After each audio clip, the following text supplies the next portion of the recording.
Because they obtained this evidence without the proper paperwork, it has to be thrown out because it's fruit from a poisonous tree. This is the basis of our court system, of our justice system that says innocent until proven guilty. And to prove it, you have to go through the proper channels. So I don't believe that those text messages can be used as evidence in a court of law. And without those text messages, she has nothing. She really has nothing. Welcome back to the saga. Now, in previous videos, we have been talking about in this whole Blake Lively, Justin Baldoni scandal. We have talked about all the different reasons why we believe Blake has been acting in a very irresponsible, unfair, some might say borderline illegal way by bringing this case against Justin Baldoni. Now, a lot of people get confused. They believe that this case that is making its way through the court involves Blake Lively accusing Justin Baldoni of harassing her on the set of the movie It Ends With Us. He was her co-star and director. The case that she's arguing before the court is not about the harassment. The harassment was made as a complaint to the Human Rights Division, but the main case that's being argued in the court is that Justin Baldoni, in retaliation for her accusing him of harassing her on the set of the movie, launched a campaign to defame her name, to destroy her reputation and ruin her career here in Hollywood. And her real main piece of evidence in all of this has been a series of text messages amongst Baldoni's PR people that would suggest that there was a concerted effort to ruin her reputation. At the time that the movie premiered and it was being promoted, Blake was getting a lot of blowback from the fans of the book that was made into the movie. She was being criticized as being tone deaf in the way she was promoting the movie. The story, if you know the background, is about a woman who finds herself in an abusive relationship and how that thing plays out. And a lot of the people who read the book felt that it wasn't being promoted properly. The movie, the central theme of the story was about the abuse that this woman was enduring and how she managed to escape and break the cycle of abuse in her family. But Blake and her co-stars, who by the way were promoting the movie very separately from Justin Baldoni, chose to promote it in a very lighthearted way. Like this was a romantic movie and Blake was just focusing on, oh, she owns a floral shop. So girls, when you go watch the movie, bring your friends, wear your florals. She was also in a very tone-deaf move promoting a liquor company that she launched around the same time. Also a hair care line that she was also launching. So the people who knew what the story was about were confused. They were saying, but this is a story about abuse. Why are you treating this in a very lighthearted way? Why aren't you addressing the main themes that a lot of survivors of this situation might be waiting for you to address? In the same manner, people who weren't fans of the book, who didn't know what the story was about, in watching the promotion of the movie, they really assumed that this was a romantic movie. So when they went into theaters and saw it, they were shocked when they saw what the real theme was about. And they were wondering, why is this movie being promoted this way? So Blake was already getting a lot of blowback. And at some point, she decided that this blowback was being orchestrated by Justin Baldoni and his PR companies that were representing him and his production company, Wayfair. She felt that as revenge for her complaining during the latter part of the filming that he was inappropriate with her, that he was taking too many liberties, that she was shown adult material, that at one point when they were doing intimate scenes, that he was improvising and doing things that she was not expecting, that she was very uncomfortable with. Because she complained, she believed, or she's claiming to believe, that Justin, to kind of preempt that information coming out into the public, because the complaint that she made while she was filming remained within the family of the cast and crew and the producers. It wasn't released to the public. And according to her, Justin, in trying to prevent that information from coming out or expecting that information to eventually come out, decided to wreck her reputation. So by the time the information comes out, people already hated her. That was her argument for bringing this case against him. But now, since the last video I made on this topic, more information has come out about how this whole lawsuit came about. And it is so shady and backhanded that it has just added another layer of how slimy Blake Lively and even her husband Ryan Reynolds have conducted themselves in trying to destroy the reputation of Justin Baldoni. Now, most of you who are watching this video probably have heard about this Vanzan lawsuit, but if you're like me, and for the most part, every time you heard about this, you were kind of confused because there were a lot of technical terms being used, I'm going to try to explain this as simply as possible. For that, we need to look at the timeline of events. On December 20th of last year, 2024, Blake Lively filed a complaint with the California Civil Rights Department. And that's where she made the allegation of harassment while they were filming. Okay, this was on the 20th. On the 31st, she launched a lawsuit against Justin Baldoni, his production company, and his PR people, alleging that in revenge for that complaint, Baldoni and his team have engaged in a campaign to defame her for bringing these accusations against him. Now, this is key. This is very important because there's a law in California that says if you complain about sexual harassment in the workplace, your employer is not allowed to retaliate against you in any way. So the timing of these filings were very strategic. Remember, on the 20th, she filed a complaint claiming sexual harassment, and 11 days later, she filed a lawsuit saying, because I complained about this, now he's engaging in a smear campaign against me, which is against the law here in the state of California. Now, right after she filed that complaint claiming sexual harassment, the New York Times published an article. Very quickly, just mere hours, less than 24 hours after that complaint was filed, the New York Times wrote this article. And in this article, there were text messages that were published that suggested that, yeah, it looks as if the people who are doing PR for Justin Baldoni and his production company were talking amongst each other about burying Blake's career. We can bury anyone. That was the title of the article. It seemed as if there was this concerted effort.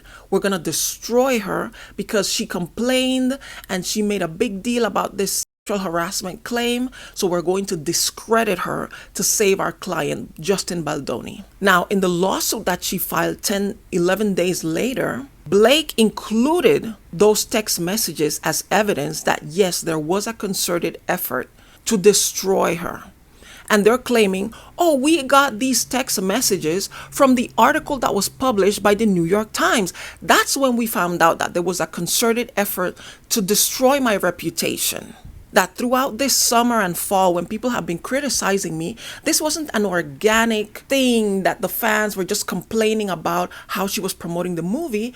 It now seems that Baldoni's team were planting these stories and riling up the base against her. But the question comes, where did the New York Times get these texts from? Because the text messages came from people who would not have wanted this information out there. So it had to have come from somebody. But how did they obtain those text messages?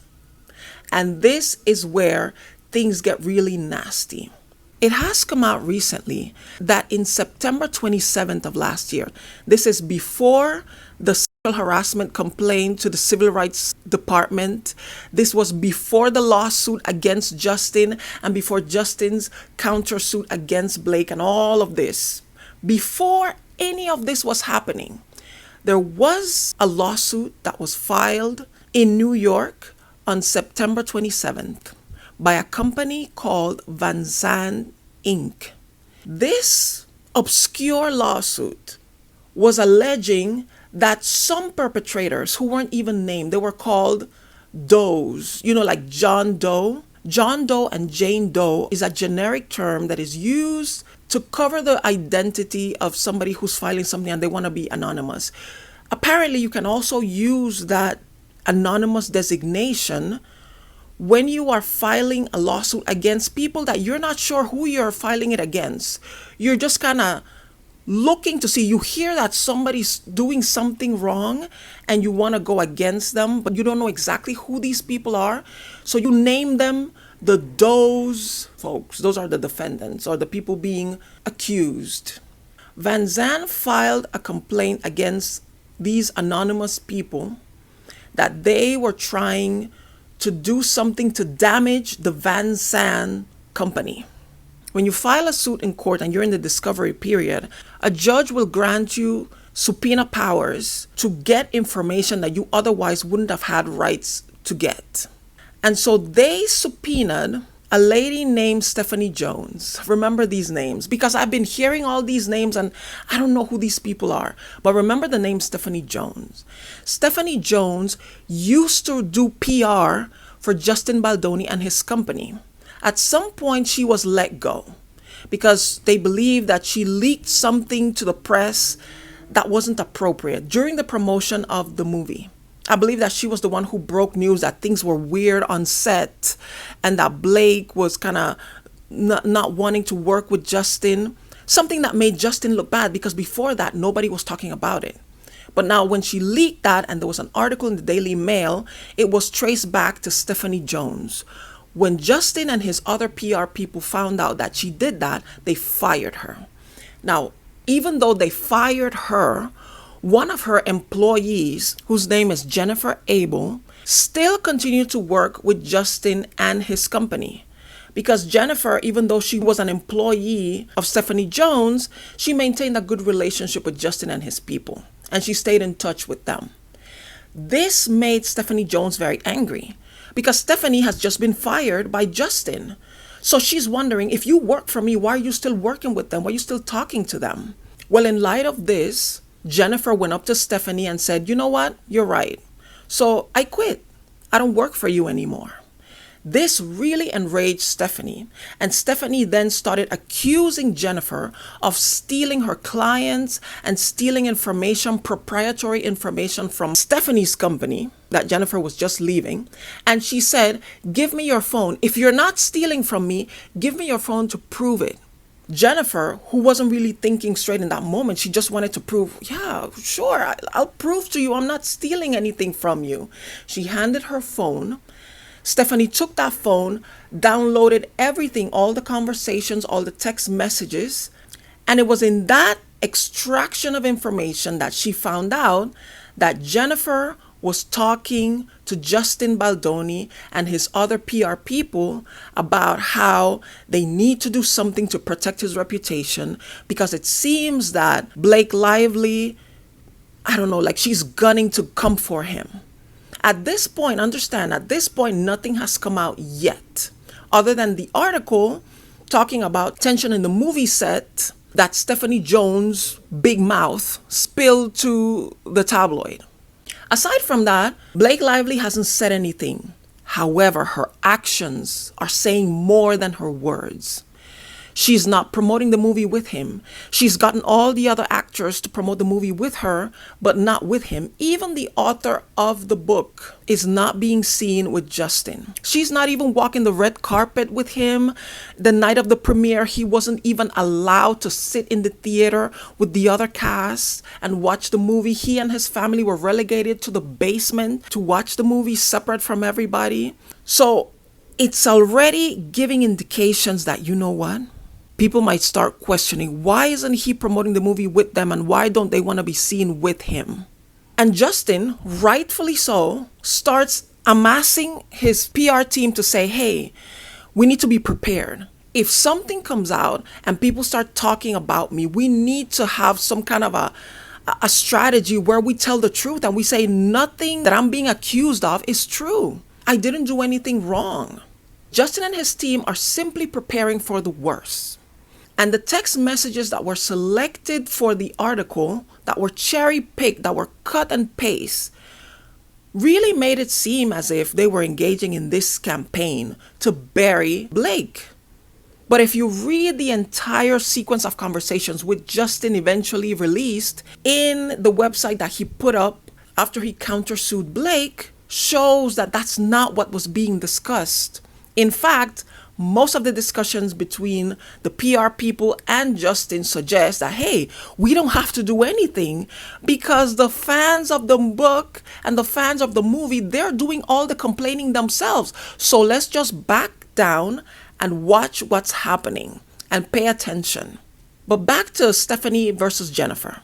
She takes these text messages, downloads these conversations, but the question remains, how did the New York Times obtain those text messages?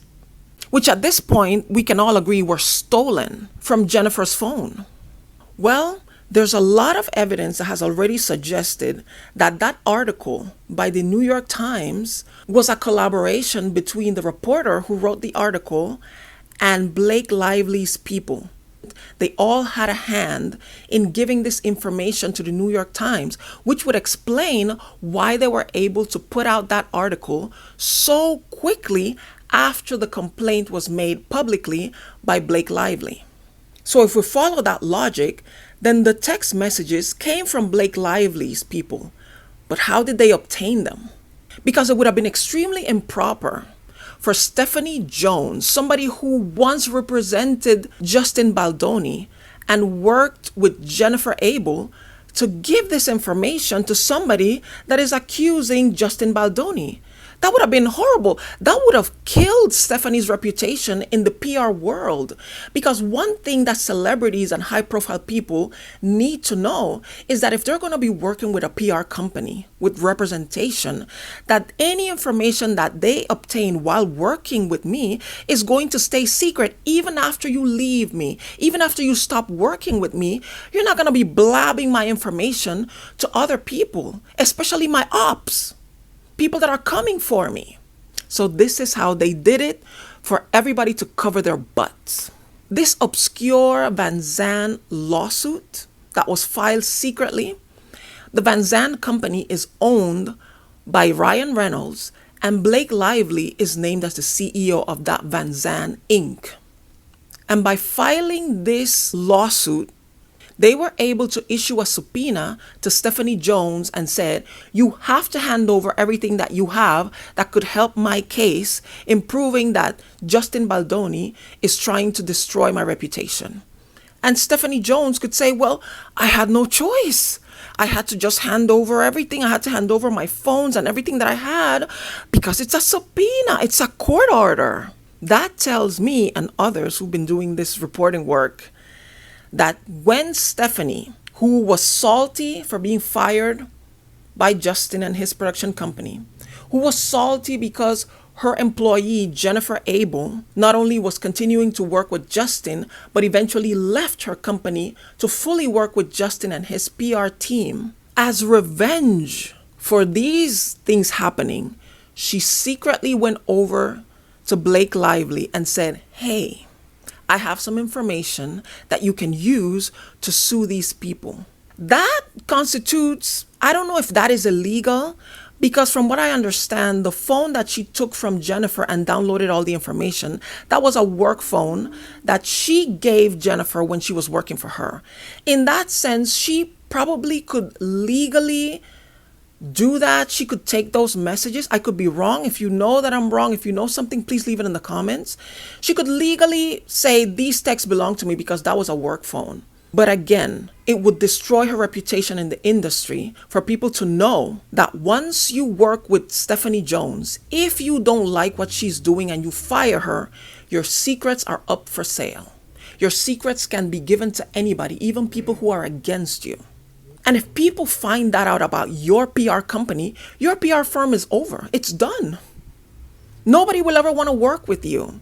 So in order to cover herself, she, I believe, cooked up this whole thing with Blake Lively and Ryan Reynolds and said, the only way I can give you this information and not ruin my reputation is for you to get it from me by force. So it has to be through a subpoena. And in order to do this in a way that nobody is onto what we're doing, you have to do it in an anonymous way.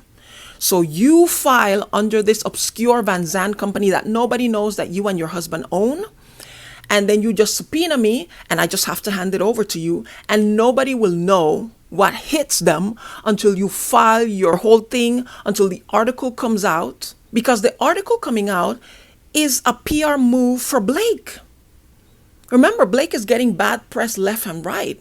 But this New York Times article, this is not a tabloid. This is the New York Times, baby. This is serious journalism. When that comes out, it kind of helps turn the tide in Blake's favor, and it sets the groundwork for her to file her lawsuit. That was what she was counting on. What she didn't know is that Justin was going to hit hard in return, that he wasn't just going to lay down and play dead. I talked about this in another video, that Justin was so beaten down by the accusations and Blake's campaign against him that by the time the movie premiered and he was told, go to the basement, he didn't even have it in him to fight and say, what are you talking about? What basement? This is my movie. I produced this movie. I directed this movie. I hired everybody who's in there. I put this whole thing together. You can't tell me to go to the basement. My family came from all over to watch this movie. We're not going to the basement. He was so beaten down that he just said, okay, let's go to the basement. Let's go watch it there. But there was something that happened between that time and the moment that Blake filed her lawsuit, that Justin had changed, that he had said, oh no, I'm not going to be your whipping boy anymore. It ends here. It ends with me. We are going to fight. We're going mano a mano. You want to do this? Let's do this. And Blake wasn't counting on that. She really wasn't. And so when I say that Blake has already lost, it doesn't matter what happens. It doesn't matter if the judge says, you know what, there is a law in California that says if you accuse your employer of sexual harassment, then they can't retaliate against you. So I'm going to throw out his case. Even if that happens, Blake Lively's reputation is donezo. The people who were rocking with her, who were fans of her fashion sense and her movies, and who were Gossip Girl fans, those people don't like her anymore. She has completely lost the good favor she had built over her career with her fans, because this lawsuit has laid bare to the world who she really is, the mean girl that she is. We're seeing past interviews where she is acting like a mean girl. We're hearing stories, we're rehashing stories about her praising the antebellum South, the fact that her and Ryan Reynolds got married in a plantation, the fact that she admitted that she is good at gathering people together to bully one person. She talks about how when they were in Gossip Girl, she got the other cast members to turn on, what's his name? The actor. Forgot his name. I'm going to put it here. She didn't like him. So she got all the people on set to turn against him. She does that. She's a mean girl. She's a bully, and it is all coming out now. And now that we have seen all of this, it cannot be unseen.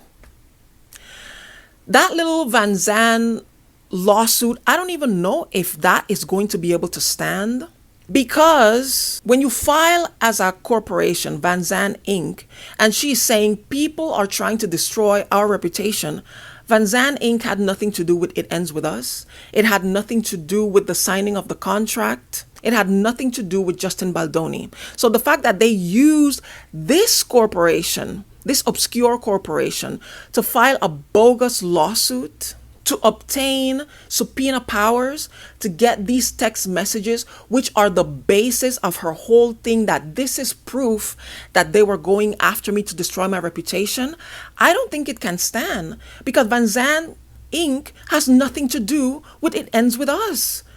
So if you throw out that lawsuit, any kind of evidence that was picked up from the subpoena that resulted from that lawsuit also has to be thrown out, because that would be considered fruit from a poisonous tree. If you obtain evidence, even if the evidence proves that a crime or an impropriety was committed, if you obtain it in a way that was not proper or not legal, it has to be thrown out. If police officers break into a man that they suspect is a serial killer, if they break into his house with no warrant, no subpoena powers, and they find all the dead bodies that prove, yes, this guy was the serial killer, because they obtained this evidence without the proper paperwork, it has to be thrown out. And the court has to act like, I didn't see nothing.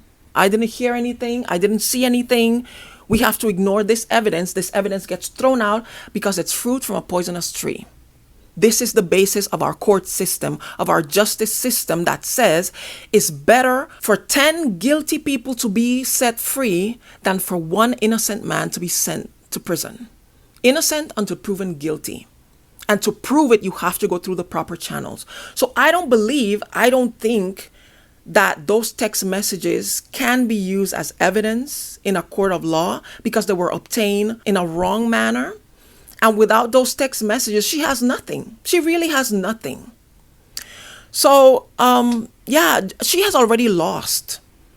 She really needs to pack it up and enjoy the rest of her life as a trad wife, as a mom and a wife. And because her career, people don't really like her. I don't know. I could be wrong. She has the complexion for protection. Who knows? Maybe she can get away with it. But personally, pack it up. What do you think? Do you agree with what I said? Let me know in the comments. Did I do a good job explaining the whole Vanzan, Jennifer Abel, Stephanie Jones thing that, for me at least, it was kind of confusing. I didn't feel like anybody explained it in plain English. They were using a lot of legal terms that I wasn't familiar with. Let me know if you appreciate my breakdown on that. Thank you so much for watching. Please subscribe to my channel. If you'd like to see more commentary from me, please share this with others. If you think that this was a good explanation that others might be interested in hearing, while you're here, watch my other videos, watch my other Blake Lively videos. I'm gonna link them below. Leave a like if you enjoyed it. Thanks again for watching, and hopefully I will see you in the next one. Bye.